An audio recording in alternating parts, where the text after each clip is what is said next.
Hi, it's Jayne Storey. I wanted to share with you another example of what can happen when you change what you focus on and how you practice and prepare to play golf. So this time it concerns a young professional who I've been working with over the past month. Now, this young guy is new to the professional circuit and he started off doing extremely well and playing well in tournaments and competitions. But there were very high expectations on him. And as you may know yourself, if there are high expectations put on you, it can create a disturbance in your emotional self and also in your mind. It can lead to mental interference. So I was introduced to this young pro when he missed the cut on a particular tournament just a few weeks ago. And I shared with him some of the deep practices and the principles upon which my coaching is based. And with the right attitude, and he really knuckled down and started doing the training, I'm happy to say that he is now leading the tournament that he's currently playing in, and he's just broken the course record. So what's going on here? Well, when you change how you focus and what you decide to practice on and how you prepare for golf, things start to happen.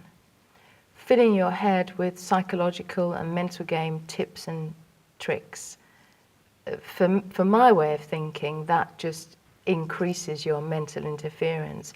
I would call that thinking about thinking.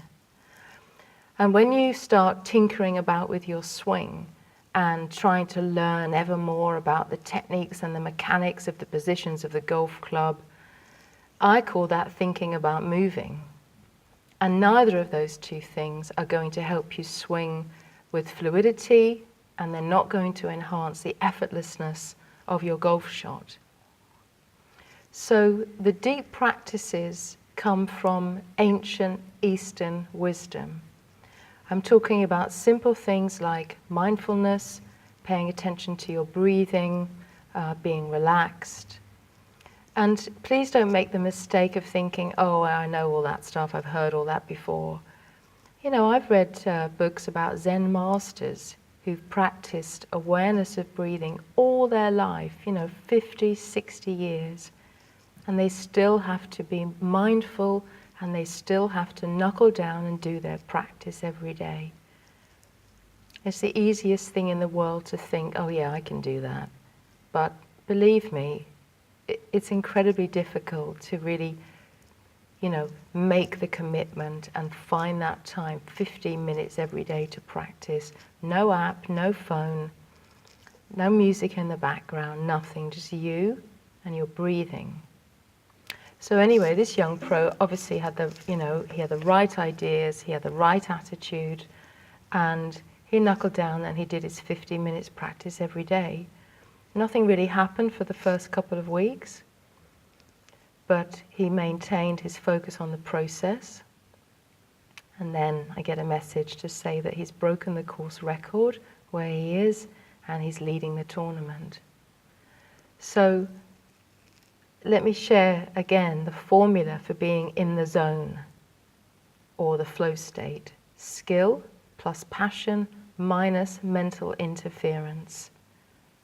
So the only way to reduce mental interference is not to think more, it's to think less. And to enable you to think less, the easiest approach to that, it's not simple, but it's easy, is to focus on the breathing. So if you'd like to find out more about me, please go to jaynestorey.com.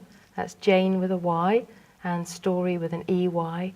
Or you can find out more about my method at chi-performance.com. And I'll see you there.